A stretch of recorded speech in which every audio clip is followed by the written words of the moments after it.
Bonjour et bienvenue dans le deuxième épisode de la saison 3 de Podcast ou Sexiste, le podcast qui parle de genre et d'égalité en Corse. Moi, c'est Audrey Royer et aujourd'hui, nous allons parler de la phobie scolaire avec Odile et Christelle, les présidentes de l'association Phobie Scolaire France. Mais alors, pourquoi traiter de ce sujet sous le prisme du genre ? Eh bien, premièrement, car c'est pour nous la suite logique à l'épisode sur le bizutage, car généralement, l'événement se déroule dans le cadre scolaire et ce genre d'événement traumatisant peut déclencher une phobie scolaire, phénomène encore très méconnu et sous-estimé. Pour en parler, qui de mieux que les personnes concernées ? Nous écouterons le témoignage d'Odile et Christelle en tant que maman d'élèves victimes de phobie scolaire et ensuite 3 jeunes qui l'ont vécu. Commençons alors par la présentation de nos intervenantes. Donc bonjour, je suis Odile Mandagaran et je suis la présidente de l'association Phobie Scolaire APS, une association de parents qui a été créée en 2008. Je suis également une maman qui a été concernée par la phobie scolaire. Ma fille Pauline a développé une phobie scolaire à partir de la 4e, donc au collège. Une phobie scolaire qui a duré 4 ans, 4 années que nous avons traversées difficilement, 4 années complexes, un parcours où soudainement tout bascule, où l'on oscille entre l'incompréhension, la colère, la culpabilité. Penser enfant avant élève, c'est la phrase qui m'a le plus aidée, je crois, lorsque j'ai pris contact avec l'association. Cette phrase m'a aidée à lâcher prise, à penser qu'une scolarité pouvait ne pas être linéaire et à ne rien lâcher sur les soins, les bilans, les accompagnements. Donc, lâcher prise sans rien lâcher, c'est un petit peu le motto de l'association. Aujourd'hui, Pauline va bien, elle est en 3e année de droit et c'est la raison pour laquelle m'investir, c'était vraiment une évidence pour moi.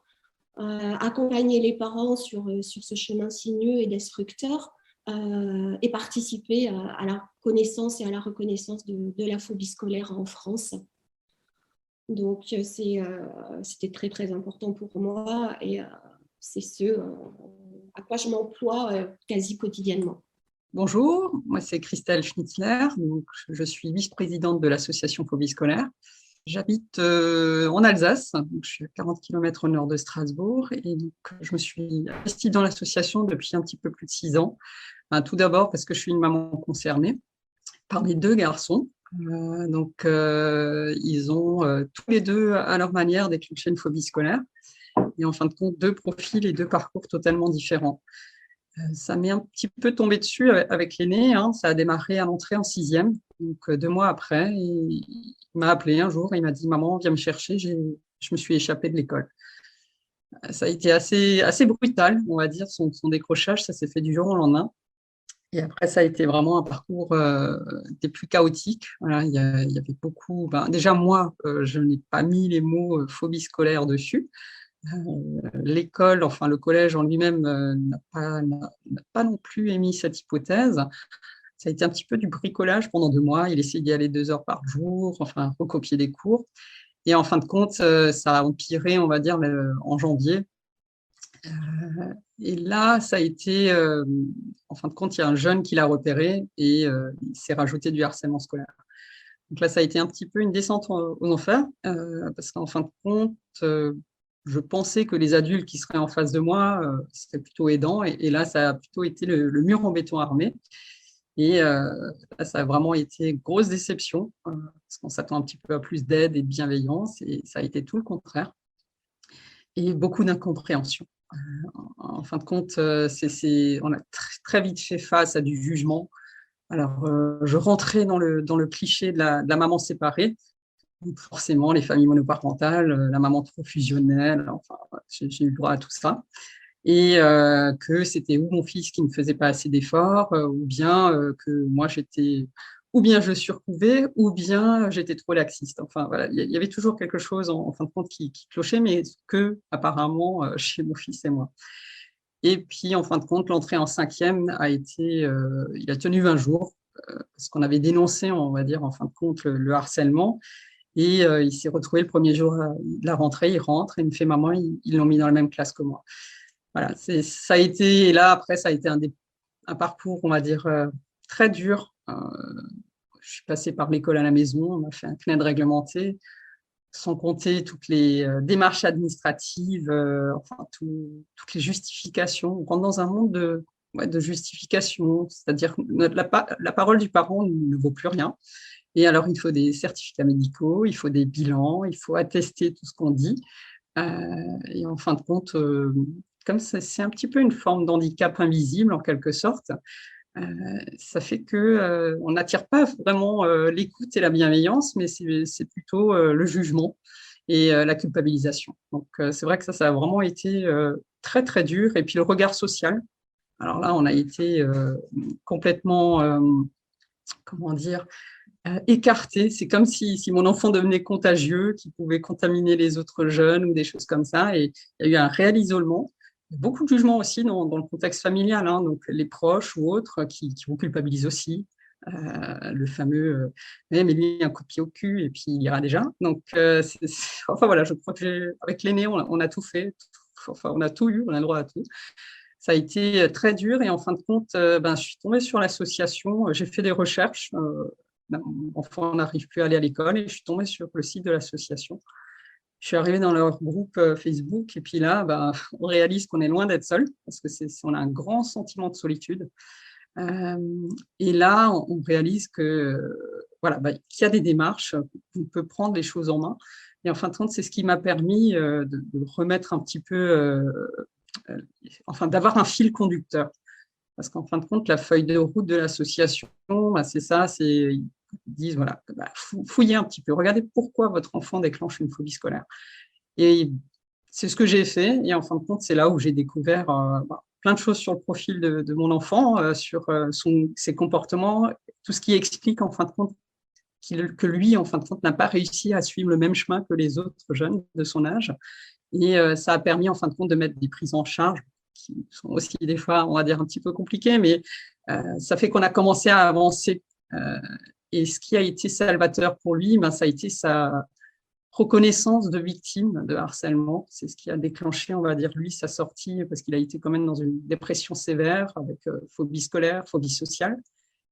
Ça en allait jusqu'à, on ne pouvait plus sortir. Bien, si on sortait, j'en ai une couverture, je vais le cacher dans la voiture pour que personne ne puisse le voir. Enfin, c'est assez impressionnant, hein, les réactions physiques. Honnêtement, quand j'y pense aujourd'hui, voilà, je me dis juste waouh, enfin, le chemin parcouru. Et là, c'est en fin de compte, comment dire, la prise en charge, en fin de compte, thérapeutique a été le plus important, la reconnaissance de son harcèlement. Et c'est ce qui l'a sorti, on va dire, de sa dépression. Et à partir du moment où il est sorti de cet état, là, on a avancé. Donc, et ça a été vraiment jour et nuit. Et il a évolué d'une manière très surprenante. Donc aujourd'hui, c'est un jeune homme qui va vers ses 18 ans et qui a repris sa vie en main et donc qui effectivement avance à son rythme. Alors, ça n'a pas été un parcours académique, hein, il n'a jamais réussi à retourner à l'école malgré 3-4 tentatives. Mais aujourd'hui, on passe par d'autres chemins pour qu'il trouve sa voie, en fin de compte, et qu'il s'épanouisse en quelque sorte dans sa vie. Donc ça a été vraiment le parcours, on va dire, qui a été le plus impactant en tant que parent. Et c'est ce qui a fait aussi que je me suis engagée au niveau de l'association, parce que c'est vrai qu'il n'y avait personne dans ma région. Et là, ça a été pour moi, voilà, je dis, on ne peut pas laisser les gens dans l'ignorance, on ne peut pas les laisser seuls. Et qu'il était important, en fin de compte, d'en parler et justement d'informer les gens pour éviter des chemins aussi dramatiques, parce que c'est très, très compliqué. Donc, et c'est ce qui m'a permis aussi de réagir totalement différemment pour mon deuxième, qui vit pareil, enfin lui, ça a été fin 6e, enfin, les enfants avaient vraiment peur que je m'ennuie dans ma vie. Et en fin de compte, lui, ça a été un problème physique qui a déclenché le trouble anxieux. Et là, la prise en charge, on a tout de suite mis tout en place. On va en parler un petit peu après de tout ce qu'on conseille en quelque sorte dans la prise en charge d'un déclenchement de phobie scolaire. Et comme on l'a eu dès les premiers symptômes, il n'a jamais totalement décroché. Et en fin de compte, lui, au bout de 2 ans et demi, il a raccroché les wagons. Aujourd'hui, il prépare un bac pro et il retourne au lycée, il prend le bus, il va à la cantine, enfin des choses qui, quand on est vraiment dans la phobie scolaire, dans le pire en quelque sorte, c'est des choses qui me paraissent totalement irréelles. Donc, c'est vrai que quand ça redevient quelque chose de normal, on apprécie beaucoup. Donc voilà, c'est un petit peu voilà, ce qui fait que j'ai commencé par être correspondant régional de l'association.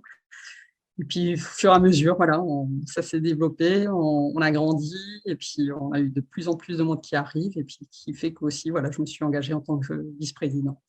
Qu'est-ce que la phobie scolaire ? La principale définition utilisée, la phobie scolaire, il s'agit de jeunes qui, pour des raisons irrationnelles, refusent de se rendre à l'école et résistent avec des réactions d'anxiété très vives ou d'angoisse si on les force à y aller. C'est une angoisse massive et incontrôlable donc, qui met ces enfants dans l'incapacité totale de réfléchir. On note un effet de saturation qui neutralise toute leur capacité de réflexion et même d'apprentissage. Alors pourquoi appelle-t-on cela phobie scolaire ? Tout simplement parce que c'est une manifestation qui a lieu dans le milieu scolaire. On parle aujourd'hui de 3 à 5% d'enfants ou d'adolescents qui sont atteints de phobie scolaire. Donc, que se passe-t-il lorsqu'un enfant ne peut pas aller à l'école ? Donc, comme je vous le disais, c'est un enfant qui veut aller à l'école, mais qui ne peut pas aller à l'école. Ce n'est pas un caprice, c'est une réelle souffrance. Donc, le coup de pied aux fesses ne marche pas. Ça n'a pas fait vraiment ses preuves. On parle d'absentéisme et de décrochage. On a coutume de dire et de voir sur le terrain que l'absentéisme et le décrochage ne sont que les conséquences de la phobie scolaire. Donc, ce sont des enfants qui sont souvent absents, souvent malades. On note un absentéisme perlé, un repli sur soi également, une incapacité d'expliquer ce qui se passe de la part de l'enfant. Et une souffrance qui peut être souvent invisible.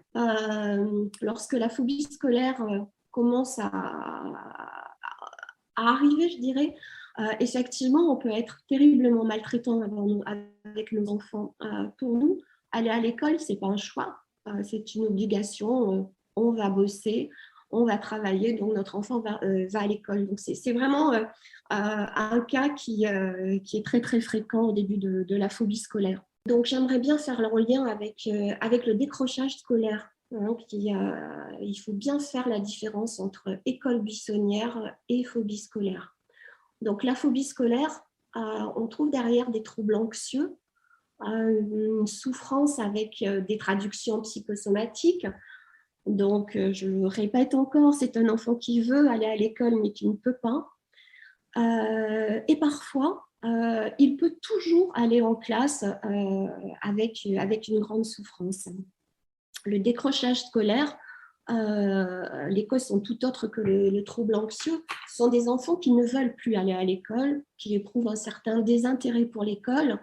Et ces enfants-là, on ne les retrouve pas chez eux. Ils sont plutôt à l'extérieur.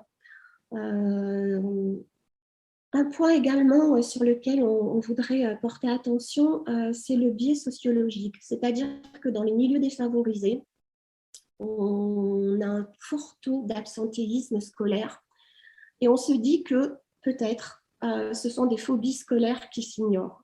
C'est-à-dire que ces jeunes, ces enfants, on ne parle pas forcément de phobie scolaire dans leur entourage. Leur milieu ne va pas forcément consulter, ne va pas forcément chercher pourquoi leurs enfants vont mal.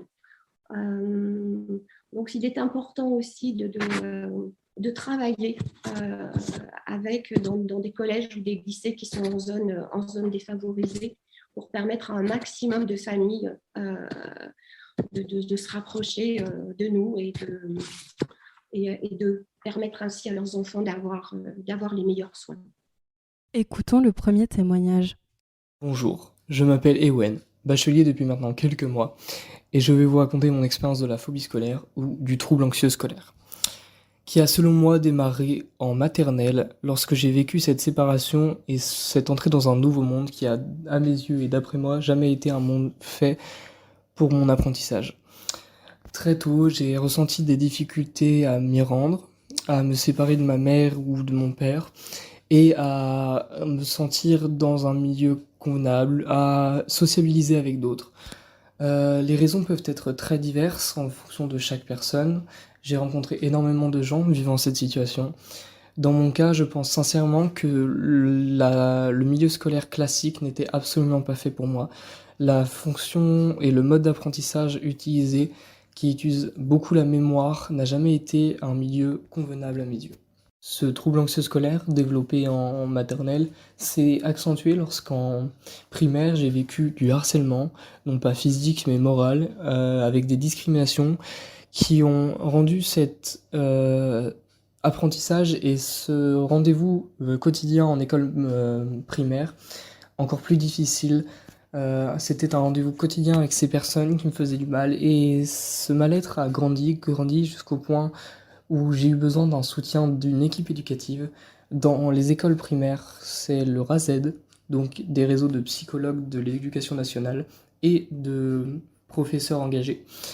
Et lorsque je suis arrivé au collège, j'ai eu besoin de l'aide d'un psychologue professionnel, ainsi que de l'intégralité de l'équipe éducative pour réussir à me maintenir dans ce milieu avec un PAI, un projet d'accueil individualisé, me permettant de rater quelques heures qui seraient rattrapées grâce à mes camarades de classe me donnant les documents ou mes professeurs, ou encore d'avoir des dispenses pour l'EPS, qui est une matière importante, mais qui est aussi parfois une source d'angoisse.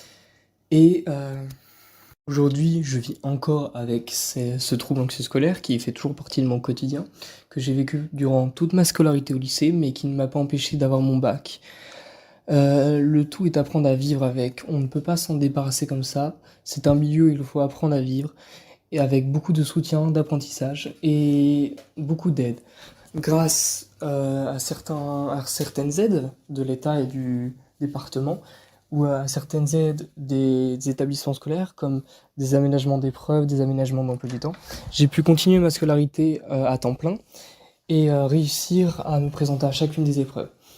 Le tout n'étant pas de voir ça comme un problème à régler, mais comme une difficulté avec laquelle il faut vivre, comme peuvent l'être beaucoup de difficultés que l'on rencontre dans notre vie.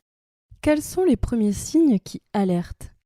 Donc les premiers signes qui doivent nous alerter lorsqu'on est parent, les premiers signes peuvent être physiques, donc des maux de ventre, des vomissements, des diarrhées la veille ou avant de partir à l'école, des maux de tête. On peut noter aussi des douleurs musculaires ou des douleurs d'origine inconnue, des crises d'angoisse, des sensations d'étouffement, le nœud dans la gorge et des insomnies. On peut également noter des changements de comportement à la maison ou à l'école. Souvent, ces enfants ont un taux d'agressivité qui augmente. Ils peuvent également souffrir de troubles alimentaires, de troubles du sommeil. Les absences deviennent de plus en plus fréquentes. Ils souffrent de dévalorisation. On entend souvent « je suis nulle, je suis bon à rien, j'ai plus envie de voir mes copains ». Ils traînent des pieds pour aller aux activités sportives ou autres. Donc un certain repli sur soi. Des échappatoires, beaucoup de mensonges pour éviter d'aller à l'école. Et un changement d'apparence également. C'est assez notable, je dirais, sur les filles qui commencent à peut-être colorer leurs cheveux ou à s'habiller de manière différente. peut-être autant d'appels à l'aide ou au moins à interpeller. On peut aller jusqu'à des comportements, dans les cas les plus graves qui les mettent en danger, donc des idées suicidaires, j'ai plus envie de vivre, des menaces de fugue, des scarifications. Suivant l'âge du jeune, notamment chez les adolescents au collège ou au lycée, on note beaucoup d'addictions à la drogue ou à l'alcool. Et parfois, aucun changement à l'école, c'est-à-dire que l'enfant ou le jeune a un masque souriant. Tout se passe à la maison ou au portail de l'école, au retour des parents. Et ce sont souvent les parents qui constatent ce changement, qui est le résultat de la compensation de la journée pour ces enfants. Donc on parle du syndrome du masque souriant, qui est à prendre en compte. Donc pour les parents, c'est un tsunami, c'est une prise de conscience brutale qu'il y a un problème majeur. Ça arrive très vite, souvent on ne voit pas venir les choses. Avec le recul, on mesure que pour la grande majorité, depuis les petites classes, les signes étaient là. On n'a pas voulu les voir, les enfants ont compensé jusqu'au moment où ils craquent de manière rapide, fulgurante et violente. Donc 9 fois sur 10, tous les signes dont je vous ai parlé là disparaissent hors période scolaire et réapparaissent de manière très violente à chaque retour de vacances et le dimanche soir. Alors le mal-être et la souffrance de ces jeunes les poussent à mettre un système de défense en place, un système de protection. Ils peuvent devenir agressifs, donc mentir à ses parents, à ses enseignants, tout cela pour cacher ses faiblesses. Il se dispute avec ses camarades, il cherche le conflit. Et tout cela fait que l'isolement s'aggrave, le repli sur soi s'aggrave, et l'enfant a de moins en moins la possibilité d'aller en classe. On note aussi un mutisme, de l'agressivité et une baisse des résultats scolaires. Donc, dans la plupart des cas, ou dans de nombreux cas toutefois, les parents ne remarquent rien, car le jeune s'évertue à cacher sa souffrance à sa famille. Il culpabilise, il ne veut pas nous faire de peine, il connaît l'importance pour nous, parents, des résultats scolaires. Donc, il essaie de nous préserver et de ne pas nous inquiéter davantage. Donc, il perd le côté social.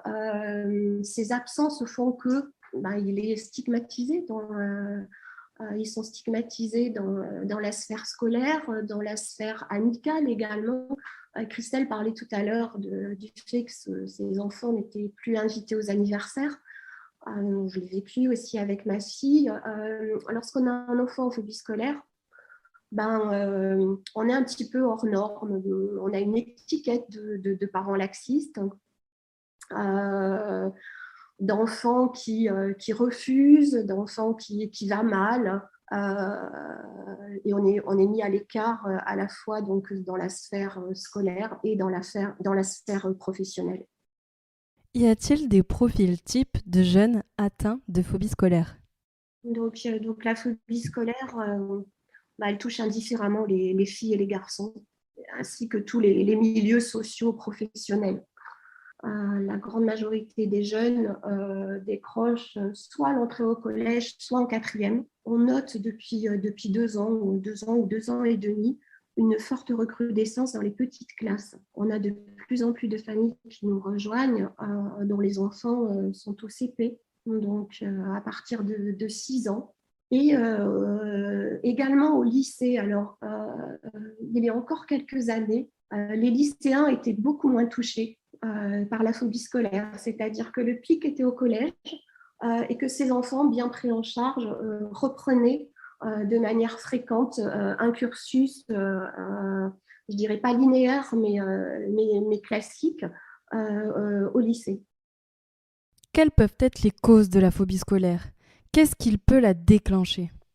Parmi les causes, c'est le harcèlement qui est la cause majeure de la phobie scolaire. Donc, l'étude du docteur Leïla Benoît montre qu'un enfant sur deux en phobie scolaire a subi du harcèlement, donc du harcèlement entre jeunes, ou bien de la part d'un adulte également au sein de l'établissement scolaire.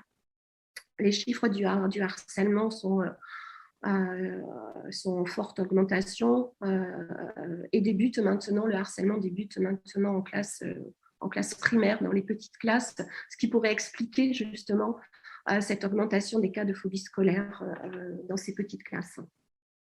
La deuxième cause, ce sont les troubles anxieux généralisés ou la dépression, le burn-out de l'enfance également.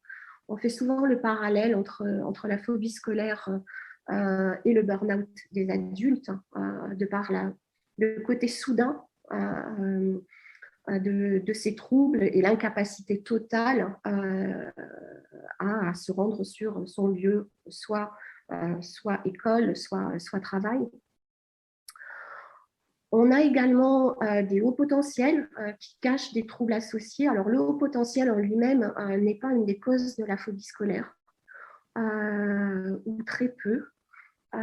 Par contre, lorsqu'une famille arrive dans notre association, on lui demande de faire des bilans. Donc, des bilans pour détecter quels sont les troubles associés et qui sont à traiter en priorité. Donc, parmi ces troubles, on trouve les troubles des apprentissages, les DIS, la famille des DIS, dyslexie, dyscalculie, dyspraxie. On trouve également des troubles du spectre autistique, des troubles de l'attention avec ou sans hyperactivité, des TDA, des TDAH. Ce qui peut être également à l'origine d'une phobie scolaire, ce sont les chocs émotionnels, le décès ou la maladie d'un proche ou d'un animal, des événements familiaux graves ou même suite à un déménagement. On trouve également des maladies rares, des maladies auto-immunes comme l'épilepsie invisible. De plus en plus, on retrouve des questionnements sur le genre, sur l'orientation sexuelle, transidentité, homosexualité et l'angoisse de séparation, donc surtout chez les plus jeunes. Une grande majorité des phobies scolaires surviennent alors par des comportements toxiques extérieurs qui peuvent être discriminants ou harcelants. Contre le harcèlement, nous avons vu lors de notre épisode sur les problématiques sociales des jeunes avec Madame Brigitte Sabot qu'il existe une méthode efficace pour sortir du harcèlement. Il s'agit de la méthode de préoccupation partagée. Le mieux étant également de sensibiliser en amont pour éviter toute dérive. Ensuite, au niveau de la discrimination, Odile nous dit qu'il peut s'agir de discrimination de genre, ethnique ou bien LGBT. Contre la LGBT-phobie, le sexisme et le racisme, il est important de varier les représentations dans les supports éducatifs pour ne pas perpétuer l'image omniprésente du naturel homme blanc valide, hétéro et de catégorie socio-professionnelle supérieure. Et enfin, sensibiliser dès le plus jeune âge sur la notion de phobie scolaire pour déjà éviter d'avoir des comportements qui peuvent en déclencher. Et ensuite, pour savoir mettre un mot sur ce que l'on ressent si c'est le cas. Sensibiliser autant les élèves que la communauté éducative. Et peu importe, on va dire, l'origine du mal-être, la première chose, c'est ça, c'est simplement d'être à l'écoute et de les accompagner. Donc, et c'est un petit peu, voilà, on a parlé de l'angoisse de séparation, alors on a bien précisé que l'angoisse de séparation, c'est quelque chose dont on peut parler, on va dire, jusqu'à peu près l'âge de 3 ans. Et puis, il y a eu comme un phénomène, un cliché qui est resté, qui a perduré et depuis de nombreuses années, c'est que ça serait, voilà, à chaque fois qu'un enfant a un problème quelque part et que il n'arrive pas à avancer, en quelque sorte, les mots angoisse de séparation sont collés dessus, comme si c'était, c'est ça, et puis en fin de compte, c'est la photo parent référent, et bien souvent, le parent référent qui est derrière, c'est la maman. Donc, il y a des raccourcis qui sont faits, on entend comme quoi l'angoisse de séparation est à l'origine de la phobie scolaire. Alors, on entend également, ou bien c'est des parents trop faibles, insolents, surprotecteurs, trop complices, voire fusionnels. Enfin, des clichés qui malheureusement sont encore bien trop présents dans les dialogues non seulement parents-établissement et parents-thérapeutes. À partir du moment où on n'est pas informé, qu'on ne connaît pas certains sujets, c'est quelque chose qui se met en place très vite. Si ça ne marche pas, c'est la faute aux parents. Et si ce n'est pas la faute aux parents, ça va être la faute à l'enfant. Mais aujourd'hui, voilà, il y a quand même, ils sont en train de réaliser qu'on est loin de tout ça. Je pense dans les établissements scolaires, beaucoup. Et par contre, dans le monde de la thérapie, il y a différents courants.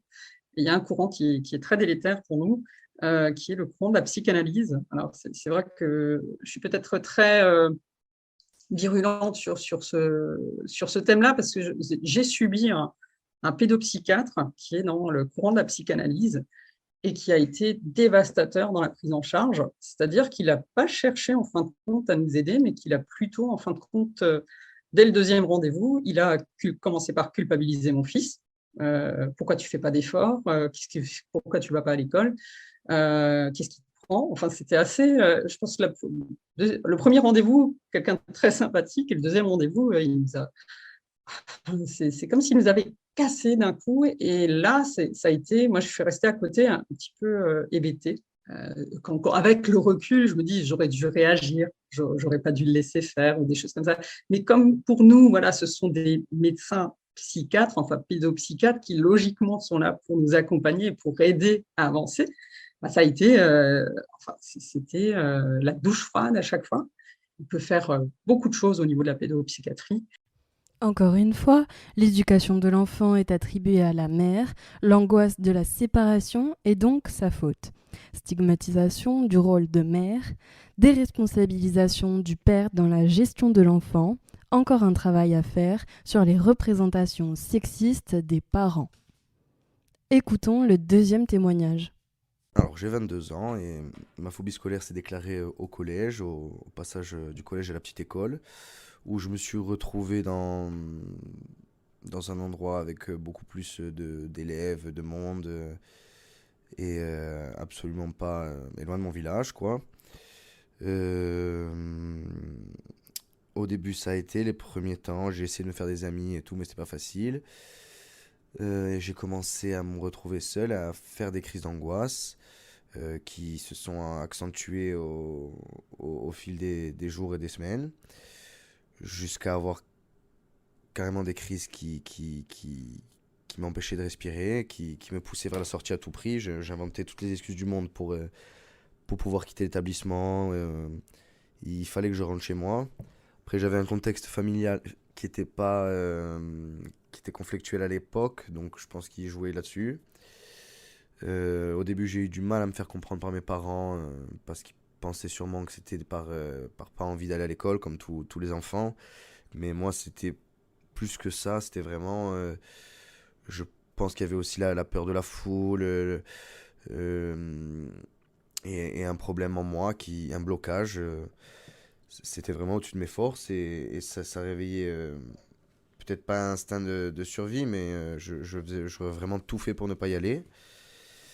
Donc j'ai été pris au sérieux au bout d'un moment, et j'ai commencé à essayer d'aller voir des professionnels pour m'aider, des psychologues. J'en ai vu plutôt pas mal. Entre-temps, je me suis inscrit au CNED pour quand même essayer de pas perdre trop en niveau. Et j'ai continué un peu comme ça, donc avec le CNED et des psychologues qui m'ont fait plus ou moins avancer, mais en tout cas pas retourner à l'école. Du coup, d'avoir travaillé à la maison, j'ai redoublé ma sixième, pardon. Et j'ai fini par rencontrer une dame, une psychologue très bien, qui m'a vraiment pris au sérieux et m'a redonné confiance en moi. Elle m'a aidé à le faire, mais je pense aussi que ça venait de moi, et que le pas était franchi. Et la rentrée qui a suivi, j'ai réussi ma rentrée en cinquième, du coup, j'ai réussi à franchir le portail du collège. Et donc c'était grâce à cette dame, mais surtout grâce à moi aussi. Je l'ai fait tout seul. Et au final, une fois que je me suis fait un ami, deux amis, j'ai joué une fois au foot dans la cour du collège et c'était fini. J'étais tout l'inverse du petit garçon qui avait peur d'y aller. Maintenant, limite, si j'étais pas assez. Ah non, mais j'étais même content d'y aller. Donc, donc voilà, il faut pas perdre espoir. Si des parents ou des enfants qui ont ce problème écoutent, il faut pas lâcher. Faites confiance à vous, faites-vous confiance. Et moi, en tout cas, c'était peut-être l'un des plus gros problèmes de ma vie, mais j'ai surmonté ça. Je me dis souvent que je peux surmonter n'importe quoi du coup, et voilà, ça m'a rendu plus fort au final. Moi, j'ai un message à passer aux parents, c'est que à un moment donné, suivez votre intuition, écoutez-la. Je veux dire, OK, en tant que parent, on ne peut pas tout savoir, et puis je crois que les professionnels non plus ne peuvent pas tout savoir, mais que ça doit plus être dans une coordination, une coopération. Et ça, c'est encore très problématique aujourd'hui, c'est que la parole du parent n'est pas assez prise au sérieux. Je veux dire, nous, on vit H24 avec nos enfants, 7 jours sur 7. On les voit s'écrouler, on les voit s'effondrer, que le parent réagisse. Voilà, quand vous avez votre enfant qui vous regarde à l'âge de 12 ans, il vous regarde droit dans les yeux et vous dit « Maman, je n'ai plus envie de vivre ». Voilà, je veux dire, moi, je mets au défi n'importe quel parent de dire « Oui, ça va passer ». Donc, bah oui, bien sûr que le parent, il s'effondre avec. Je veux dire, ça serait complètement incohérent de ne pas craquer avec son jeune. Mais c'est ce que je leur disais tout le temps à l'époque. Je leur ai dit OK, on a le droit de craquer, mais on n'abandonne pas. À un moment donné, si vous voulez, quand la phobie scolaire vous tombe dessus, vous avez l'impression de vivre qu'à travers le prisme de la phobie scolaire. Et tout tourne autour de ce qui ne va pas. Et là, c'est important, en fin de compte, de sortir l'enfant du contexte, l'envoyer par exemple chez les grands-parents, des amis, ou de la famille, pour permettre déjà aux parents de prendre du recul et de se reposer, mais également à la fratrie s'il y en a une. C'est quelque chose aussi de très difficile au niveau de la fratrie, d'avoir un frère ou une sœur qui a une phobie scolaire. Donc voilà, de vraiment se trouver des temps de pause, parce qu'il est important, on va dire, de bien prendre conscience qu'une prise en charge de phobie scolaire, ça ne se calcule pas en semaines ou mois, mais en années. Comment pouvons-nous les accompagner, Christelle ?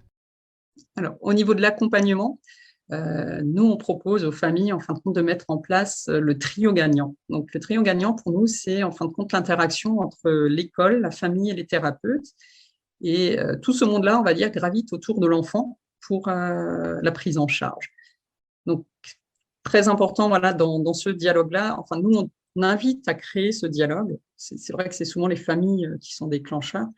On leur dit, tournez-vous vers l'établissement scolaire, demandez une réunion d'équipe éducative. C'est le premier pas, en fin de compte, pour mettre des choses en place. Et là, c'est important aussi parce que bien souvent, entre le moment où on demande le rendez-vous, et il y a quelques semaines, des fois, qui passent pour qu'on arrive à l'avoir, ça réunit, en fin de compte, le directeur d'établissement, l'infirmière scolaire, s'il y en a, l'assistante sociale, l'enseignant référent, on a aussi la famille, et si le jeune aussi peut venir, voilà, il est aussi invité à cette réunion. L'objectif principal, en fin de compte, c'est de trouver des solutions ensemble. Et c'est c'est vraiment très important pour nous, et d'expliquer, voilà, parce que bien souvent, il se passe des choses à l'école, il y a des choses qui se passent à la maison, l'un et l'autre ne savent pas, en fin de compte, ce qui se passe de l'autre côté. D'où l'importance, en fin de compte, d'en parler. Et ensuite, il y a aussi l'équipe de thérapeutes. Alors, c'est vrai qu'on invite très vite à mettre une prise en charge thérapeutique en place. On se retrouve quand même aujourd'hui face à un phénomène qui devient de plus en plus compliqué, c'est les délais pour avoir un premier rendez-vous, que ce soit non seulement au niveau des médecins, des pédopsychiatres, mais également de psychologues qui sont un petit peu plus spécialisés.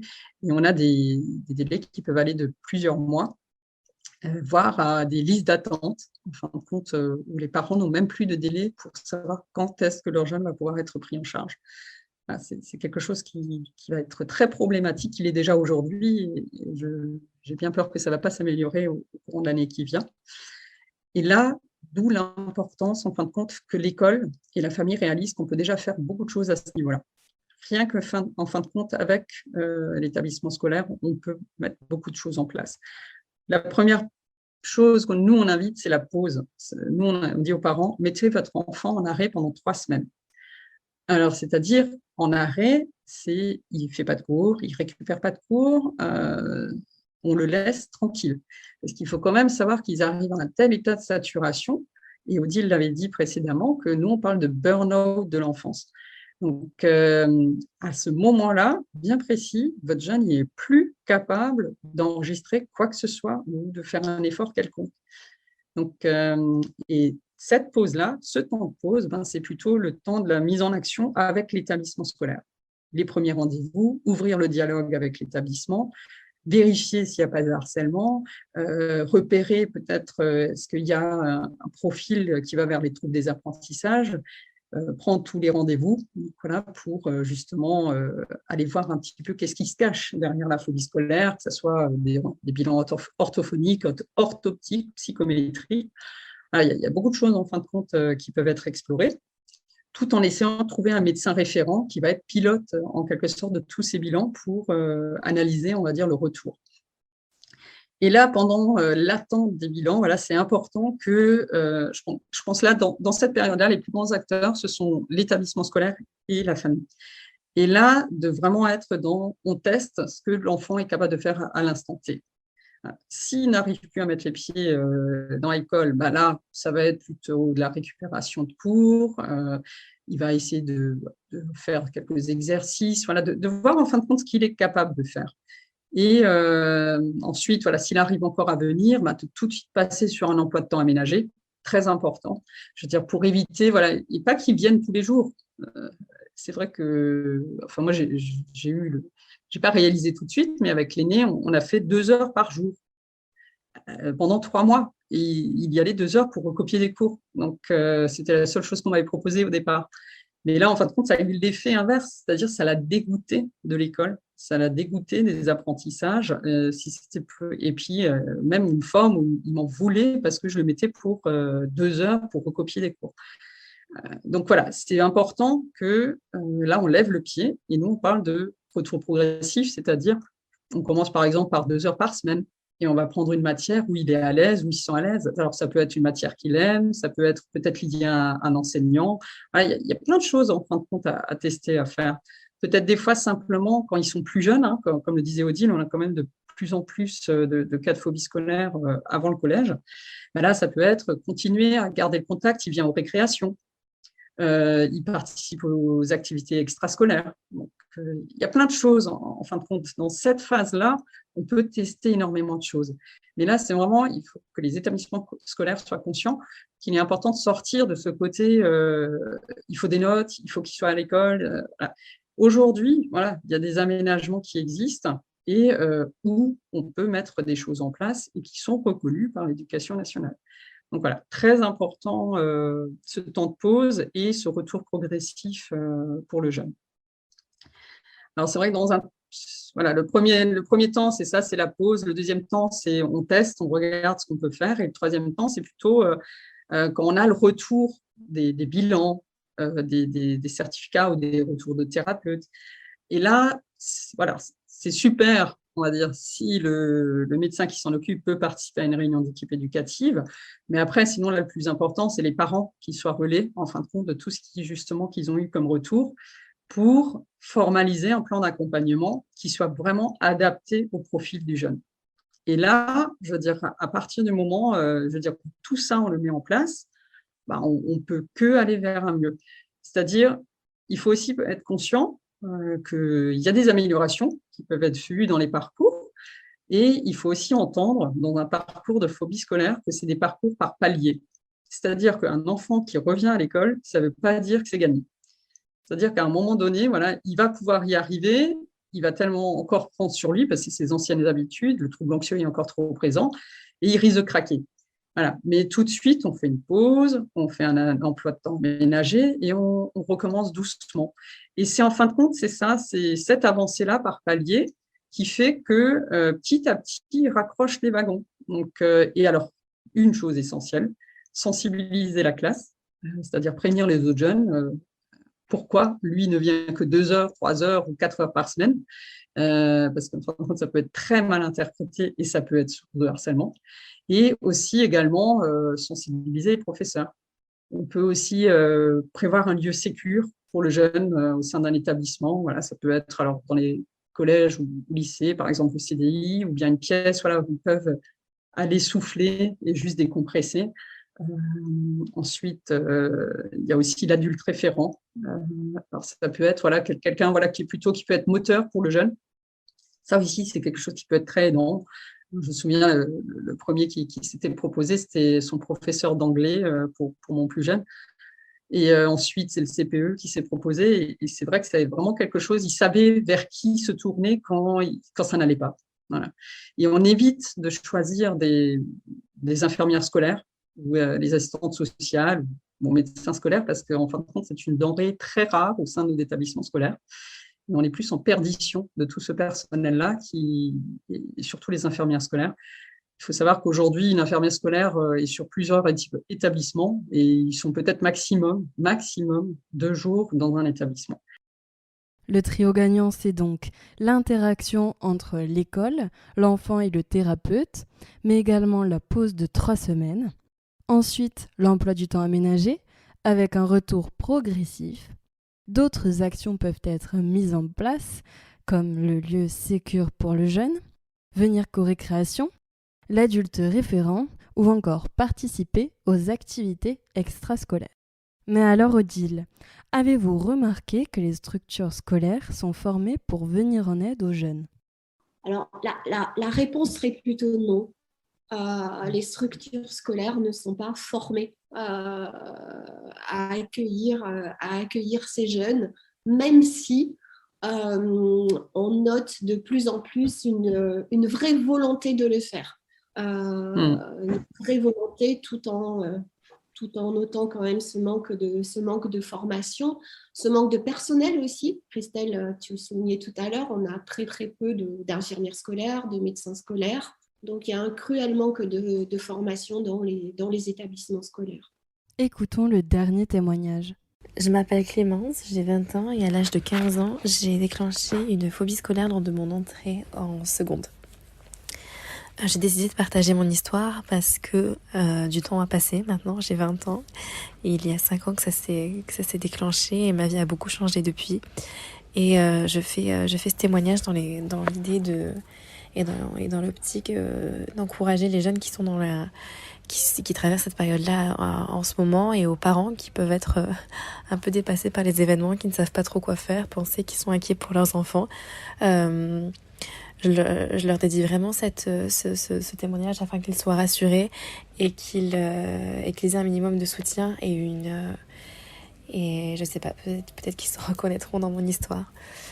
Alors déjà je vais me présenter un peu et je vais vous décrire un petit peu la petite fille que j'étais à l'école, puisque c'est ça qui nous intéresse. Aussi loin que je me souvienne, ma première rentrée scolaire, quand mes parents m'ont déposée devant le portail de l'école maternelle du coup, j'ai toujours pleuré quand mes parents me déposaient à l'école. J'étais une petite fille très angoissée à l'idée de quitter mes parents, très angoissée à l'idée d'être entourée d'enfants de mon âge. J'étais bien qu'entourée d'adultes et pas d'enfants. J'étais très angoissée, j'étais vraiment une petite fille très angoissée et qui se sentait en permanence en insécurité. Et ça, c'était très très angoissant pour moi. J'avais du mal à m'intégrer avec les enfants de mon âge, avec les pères, comme on dit, P-A-I-R-S.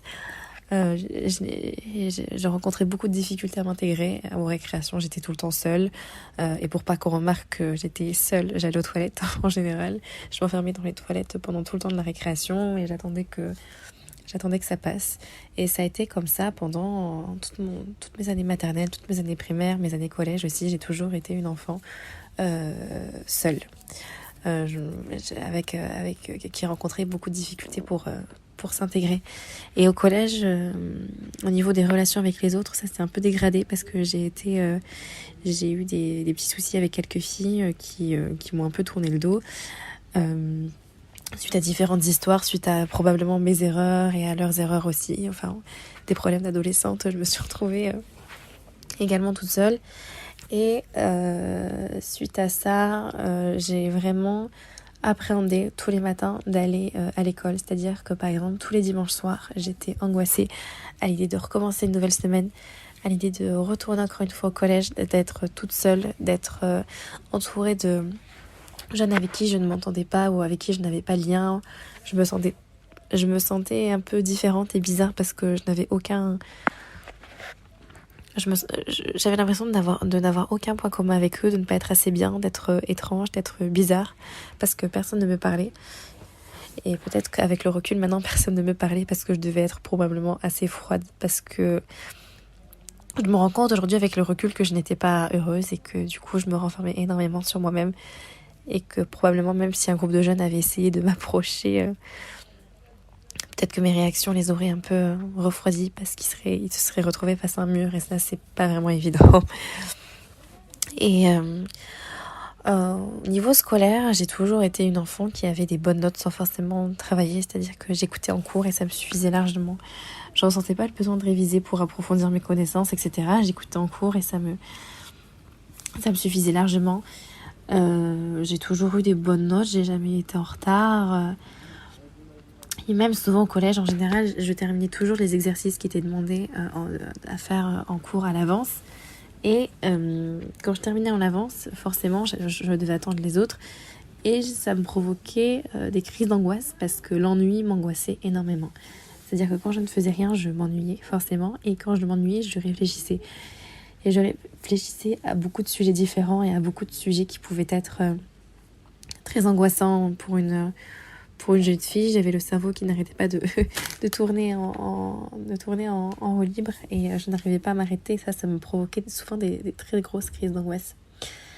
Et pour revenir sur le point de vue relationnel, suite aux soucis que j'ai rencontrés quand j'étais au collège, j'avais pris la décision d'aller dans un lycée qui était plus éloigné de chez moi afin de changer totalement d'environnement social. C'est-à-dire que je ne voulais plus voir les mêmes personnes, je voulais aller dans un lycée où je ne connaissais personne parce que je m'étais dit que si je rencontrais de nouvelles personnes, j'allais réussir à mieux m'adapter, que les choses allaient forcément être différentes et que je me sentirais mieux. Donc du coup, j'ai voulu m'inscrire dans un lycée qui était loin de chez moi. Donc je suis partie vivre chez mon père.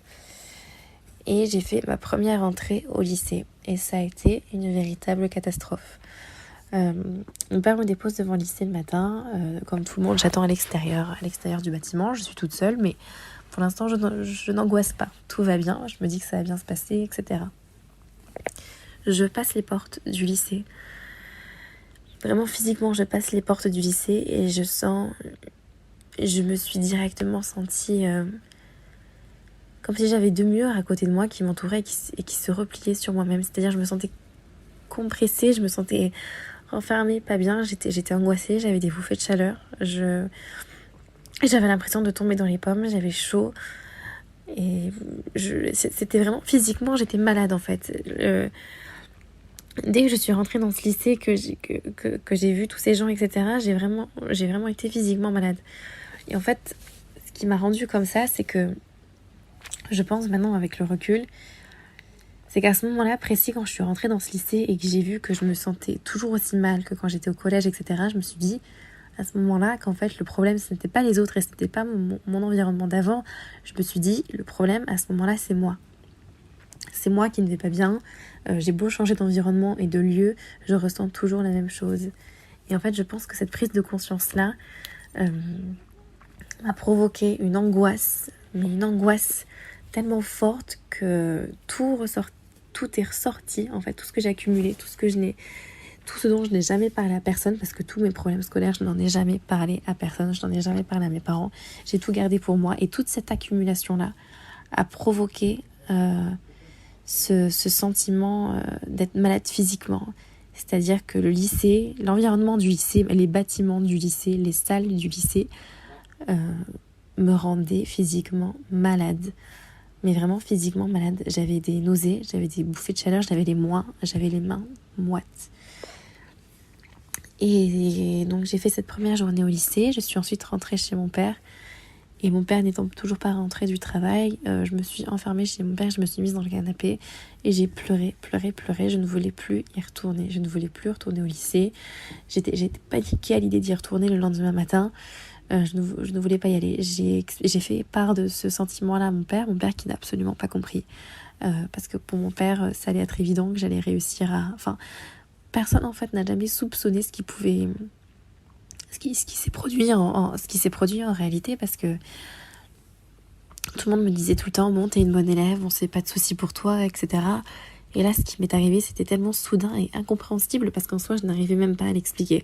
Je n'arrivais pas à expliquer ce qui s'était passé, ce que je ressentais. Je passais mon temps à dire, je ne veux pas y aller. S'il vous plaît, ne me forcez pas à aller là-bas.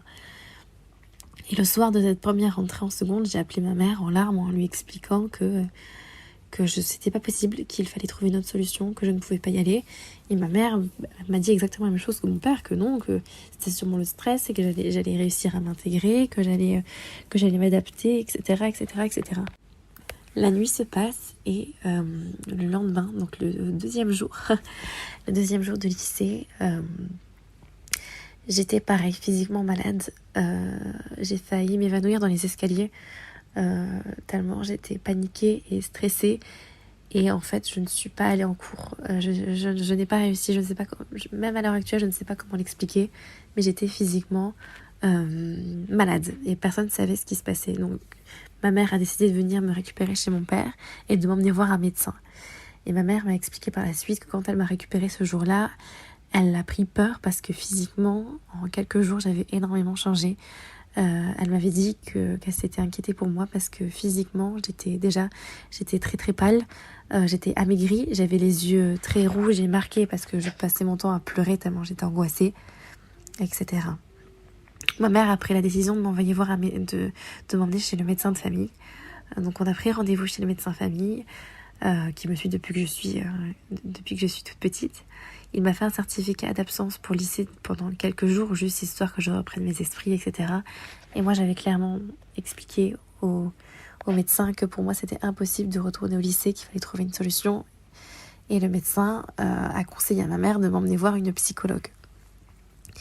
Donc, on a pris rendez-vous chez une psychologue. Et c'est la première psychologue que j'ai vue après ce moment-là. Et en fait, elle a directement mis les mots sur ce qui n'allait pas. Elle m'a rassurée en m'expliquant que peut-être que le système scolaire n'était tout simplement pas fait pour moi. Ce système-là, en tout cas, n'était peut-être pas fait pour moi, mais qu'il ne fallait pas que je m'inquiète, qu'il y avait différentes alternatives.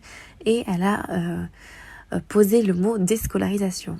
Et quand elle a employé ce mot-là, ma mère a un petit peu pris peur, forcément, parce que c'est peu commun de parler de déscolarisation, ou en tout cas ça peut faire peur parce que c'est un terme qui est relativement assez fort. Ma mère a décidé de m'envoyer, de prendre rendez-vous chez un pédopsychiatre, et donc d'avoir comme un deuxième avis. Et ce pédopsychiatre a expliqué à ma mère qu'il fallait me forcer à aller au lycée, que dans tous les cas je n'avais pas le choix, que c'était pour mon bien, qu'il fallait que je m'endurcisse et que ça allait passer. Ce n'est absolument pas passé. Ma mère, suite à ce rendez-vous avec ce pédopsychiatre, a décidé de m'inscrire dans un nouveau lycée, dans un autre lycée, pour voir si j'allais me sentir mieux. Donc un mois après, donc au mois d'octobre, un mois après la rentrée, je fais ma seconde rentrée du coup dans ce nouveau lycée, et ça a été 2 fois plus la catastrophe, parce que là je me suis vraiment sentie forcée. Je me suis sentie pas entendue, parce que j'avais fait part de mes angoisses au médecin, à mes parents, angoisses qu'ils n'avaient sûrement pas compris. J'étais physiquement malade toute la journée. J'ai harcelé ma mère de messages en la suppliant de venir me récupérer. Et donc ma mère, ce jour-là, était tellement déboussolée qu'elle a appelé le dernier pédopsychiatre que j'ai vu. Et ce pédopsychiatre a conseillé à ma mère de ne pas venir me chercher, de me laisser au lycée et de venir me récupérer le soir, et que dans tous les cas, ça allait aller et que j'allais m'adapter. Sauf que ma mère est donc venue me récupérer le soir, et quand elle a vu l'état dans lequel j'étais, quand elle m'a récupérée, elle s'est effondrée en larmes dans la voiture, et elle m'a juré qu'elle ne me forcerait pas à retourner dans ce lycée-là. Donc tout le monde était perdu parce que je n'arrivais pas à expliquer ce qui se passait en moi. Je n'arrivais pas à expliquer pourquoi je n'arrivais pas à aller au lycée, pourquoi juste être dans le lycée me rendait physiquement malade, pourquoi je ne me sentais pas à l'aise avec les autres personnes de mon âge, tout ça est ressorti d'un seul coup quand j'ai fait mon entrée au lycée. Donc ma mère étant complètement perdue, elle a téléphoné au médecin de famille et ce médecin de famille nous a orientés vers un hôpital de jour, pour adolescents. Et dans cet hôpital de jour, j'ai vu des infirmiers, des pédopsychiatres, des psychologues, tout un cadre hospitalier. Et dans cet hôpital de jour, j'y ai passé 3 matinées par semaine pendant 3 mois, parce que c'était ce qu'on appelle du soin intensif. C'est-à-dire que j'étais en consultation 3 fois par semaine avec une pédopsychiatre et un infirmier et une psychologue. Donc ça a vraiment été une thérapie en 3 mois. J'ai dû expliquer ce qui se passait pour moi au collège, mais également dans ma vie personnelle, des choses dont je n'ai jamais abordé, des choses que j'ai accumulées tout au long de ma construction de jeune fille et qui sont ressorties à ce moment-là. Et en fait, la psychologue qui m'a suivie m'a expliqué que quand le cerveau a trop accumulé, quand l'esprit ne peut plus accumuler de mal-être, etc., c'est le corps qui réagit. Et là, c'est ce qui s'est passé pour moi. J'ai tellement accumulé, je n'ai jamais parlé de mes soucis au collège. Je n'en ai jamais fait part à personne, que c'est mon corps qui a réagi. Et la psychologue a parlé réellement de traumatisme quand j'ai passé la porte du lycée et que je me suis aperçue que finalement, ce que je ressentais depuis toujours quand j'étais à l'école n'avait absolument pas changé dans ce nouveau lycée. Donc du coup, j'ai eu énormément de chance parce que j'ai été très rapidement pris en charge par les médecins. C'est-à-dire que j'ai fait une thérapie. J'ai suivi une thérapie et j'ai fait une année de thérapie, une année où je n'ai pas été en cours. Une année où je n'ai pas été en cours, donc j'ai fait ce qu'on appelle une année blanche. Alors il faut savoir que ce n'est quand même pas anodin de rater une année de scolarité, mais j'ai eu de la chance d'avoir un excellent médecin de famille qui a fait tout au long de l'année des certificats pour justifier mon absence au lycée, parce que j'ai lu énormément de témoignages d'enfants et de parents qui étaient complètement déboussolés parce qu'aucun médecin n'acceptait de leur faire des certificats pour justifier de leur absence à l'école, parce qu'ils n'ont pas été pris en charge, parce qu'ils ne trouvent pas de médecin, parce qu'ils n'ont pas d'accès dans les centres médico-psychologiques, parce qu'ils ne trouvent pas de psychologue, parce que les places dans les cabinets, il y a très très peu de places, les prises en charge sont très très longues. Donc moi j'ai eu relativement assez de la chance parce que mes parents n'ont pas été embêtés vis-à-vis de mon absence au lycée par différents services. Voilà. Donc j'ai fait une année blanche, une année où je me suis soignée. Et l'année d'après, j'ai décidé de m'inscrire avec mes parents, bien sûr, en accord avec eux. On a pris la décision de m'inscrire au CNED, donc c'est-à-dire au Centre National d'Éducation à Distance. Et j'ai fait mes 3 années de lycée à distance, chez moi, à la maison. Alors il faut savoir que quand j'ai mentionné l'idée de prendre des cours d'étudier complètement à la maison quand j'ai parlé de ces idées-là aux médecins, les médecins étaient formellement contre. Ils disaient que je risquais de me renfermer, que je n'oserais plus sortir de chez moi, que j'allais devenir agoraphobe, etc. Ils m'avaient vraiment peint le pire des tableaux, je pense pour me dissuader de prendre cette décision, parce que je pense que pour eux, la meilleure des décisions, c'était que je continue le cursus normal, d'aller au lycée tous les jours, et ils pensaient vraiment que c'était la meilleure chose pour moi, alors que moi, je savais pertinemment que pour moi, pour ma santé, ce n'était pas la meilleure chose. Loin de là.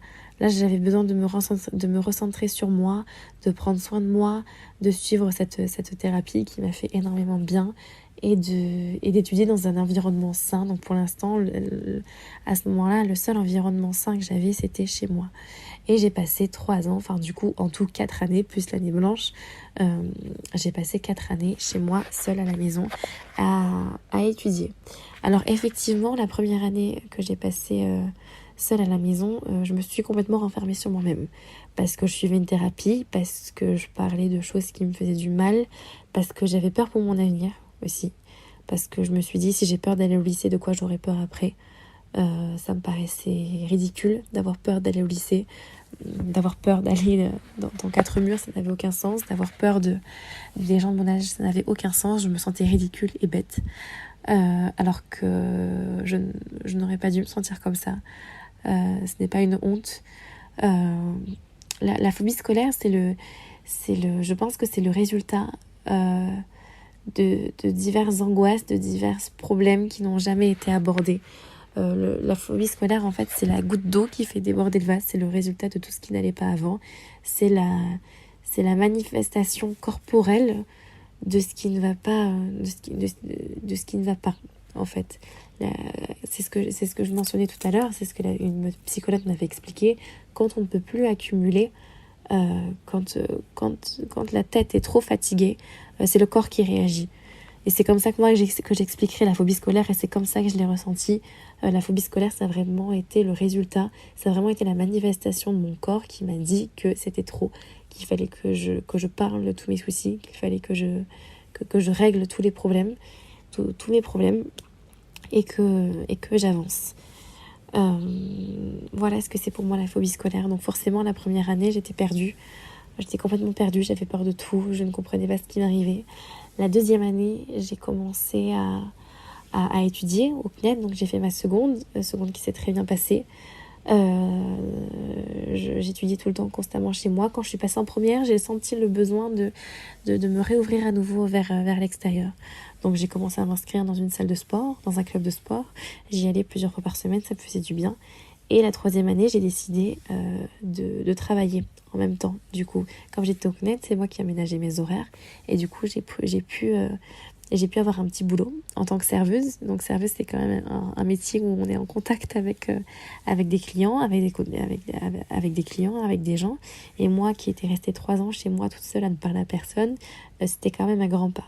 Et j'ai parlé de tout ça à mes patrons, et je suis tombée sur des patrons très très compréhensifs, qui m'ont bien aidée, ils m'ont aidé à m'adapter, ils m'ont fait prendre confiance en moi, ils m'ont appris plein de choses, et vraiment le métier de serveuse m'a vraiment permis de m'ouvrir vers les autres, de prendre confiance en moi, et de me tourner vers l'avenir sereinement.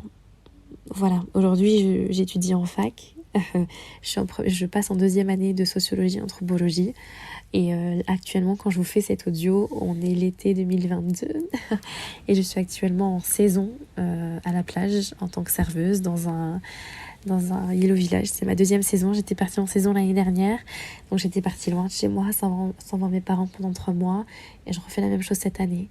Donc il y a quand même beaucoup de chemin parcouru. La phobie scolaire, c'est pas quelque chose qui nous définit. C'est un mauvais passage. C'est un très très mauvais passage. Moi, j'ai eu de la chance, entre guillemets, que ça me soit arrivé lorsque j'avais 15 ans, parce que j'ai pu mettre des mots dessus. Alors que je pense que quand on est plus jeune, quand ça nous arrive, quand on a 7, 8 ans et encore même plus jeune, ça doit être très très compliqué, parce que les enfants ont du mal à mettre des mots sur ce qu'ils ressentent, et du coup les parents ne comprennent pas. Mais il y a toujours des solutions. Le système scolaire traditionnel à l'école, etc., tout le monde le fait, oui, mais il peut y avoir d'autres moyens d'étudier. Il y aura toujours des alternatives.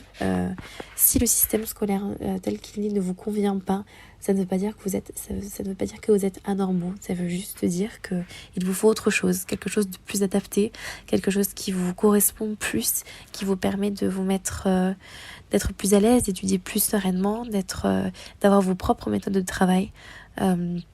Moi, je sais que là, avec la fac, je n'ai pas senti de très très gros changements par rapport à mes années d'études au lycée à travers le CNED, parce que grâce au CNED, en travaillant toute seule, j'ai pu acquérir une forme d'autonomie qui me sert énormément aujourd'hui à la fac. Donc, je ne regrette absolument pas d'avoir fait ce choix. Et je tiens à dire à tous les parents qui m'écoutent et qui sont un peu perdus en ce moment avec leurs enfants, j'espère qu'ils arriveront à être pris en charge par des personnels de santé compétents, qui soient à l'écoute, qui vous accompagne et pas qui vous dicte des façons de faire. Vous connaissez vos enfants, écoutez vos enfants. Moi, j'ai eu de la chance que mes parents m'écoutent énormément. Ils m'ont fait confiance quand je leur ai dit que ce n'était pas fait pour moi et qu'il fallait trouver une autre alternative. Ils ont fini par me faire confiance et par m'écouter, et aujourd'hui, ils ne regrettent pas. Même si ça peut être effrayant et vertigineux, il ne faut pas forcer un enfant à aller à l'école. Si ça va le rendre malade, physiquement malade. Je pense que c'est la pire des choses à faire. Écoutez-vous, écoutez les enfants, et surtout si vous traversez en ce moment même ce que j'ai pu vous raconter durant ce témoignage, il y a toujours des solutions. Il y a toujours des solutions, on peut toujours avancer. Ce n'est pas une fin en soi. Il y aura toujours différentes manières de faire, et vous trouverez toujours quelque chose qui vous correspondra mieux que ce qu'on peut vous proposer actuellement. Voilà, j'espère que ça vous aura aidé, éclairé et rassuré, surtout sur ce qu'est la phobie scolaire, sur ce que ça peut engendrer, et surtout sur l'après, et que ça donnera un petit peu de courage aux parents et aux enfants. Quelles sont vos notes positives de fin, Odile, Christelle? Dans la feuille de route de l'association, une de nos actions est d'alerter les politiques. Au vu de l'augmentation des cas de phobie scolaire, des difficultés à mettre en place des accompagnements tant auprès de l'éducation nationale que les délais d'obtention de rendez-vous auprès des professionnels de la santé, on a créé une tribune que nous avons fait parvenir aux députés et aux sénateurs, les interpellant sur la problématique et aussi en leur proposant des solutions, des actions. Donc, une des actions qui a été retenue, c'est l'APAD, donc le SAPAD ex-l'APAD. Donc, ce SAPAD n'était pas forcément attribué aux jeunes en phobie scolaire. Il était réservé aux jeunes dans les hôpitaux ou souffrant d'autres maladies. Grâce à notre intervention, actuellement, l'APAD, donc ex-SAPAD, est attribué maintenant à tous les enfants en phobie scolaire. Les retours qu'on a des différents départements, c'est que 50 à 90% des demandes d'APAD actuelles sont liées à la phobie scolaire. Et donc, on entend ça dans plusieurs départements, et c'est ce qui a aussi permis de tirer la sonnette d'alarme et de faire réaliser au rectorat et aux académies que le phénomène de la phobie scolaire prend de l'ampleur. Et c'est justement grâce à notre tribune, c'est la continuité en fin de compte, parce que c'est vrai qu'on a retrouvé tous les termes qu'on a proposés, on les a retrouvés dans le PAI, donc c'est le plan d'accompagnement individualisé, et on le retrouve également dans la PAD. Donc c'est effectivement lors des réunions d'équipe éducative, c'est ce qu'on invite à mettre en place, et nous on a même créé un PAI pour la phobie scolaire, donc qu'on met à disposition de nos membres adhérents, et effectivement aussi des établissements à leur demande pour connaître les aménagements et mieux adapter la prise en charge. L'association Phobie scolaire est composée de parents concernés. Manque de représentants et représentantes en Corse, vous pouvez être le relais régional de l'association si vous avez eu une phobie scolaire plus jeune, ou bien si votre enfant en a ou en a eu une. Tous les membres sont bénévoles, l'association sensibilise, et la référente phobie scolaire pour les institutions publiques et les structures scolaires, mais également pour les parents et les jeunes. Soutien aux familles, aide à la parentalité, aide aux échanges avec les équipes scolaires, recherche de réflexion avec les professionnels de santé. La phobie scolaire n'est pas sexiste, elle touche autant les jeunes filles que les jeunes garçons, et les témoignages en attestent. Par contre, au niveau de l'engagement associatif, je me rends compte que les mères s'engagent plus que les pères. Une étude INSEE nous dit que l'engagement bénévole est assez mixte, mais 3 secteurs sont bien genrés. 68% des bénévoles dans le sport sont des hommes, contre 68% également des bénévoles dans l'éducation que sont des femmes. Et elles sont également plus présentes à hauteur de 62% dans des missions bénévoles de santé. On comprend aussi pourquoi ces domaines, car les enfants sont généralement associés à la mère, le soin, le domaine du care également, tandis que le loisir sportif est bien plus masculin. Pour analyser davantage, on pourrait étudier les chiffres par domaine. Bref, décloisonnons tout ça, décloisonnons la phobie scolaire pour qu'elle soit reconnue pour qu'elle soit mieux prise en charge et que les jeunes se sentent mieux et moins stigmatisés. Alors, que vous soyez un homme, une femme, non-binaire, que vous soyez cisgenre, transgenre, hétérosexuel, homosexuel, asexuel, transsexuel, queer, bisexuel, pansexuel, les arguments énoncés n'excluent et ne discriminent en rien la personne que vous êtes.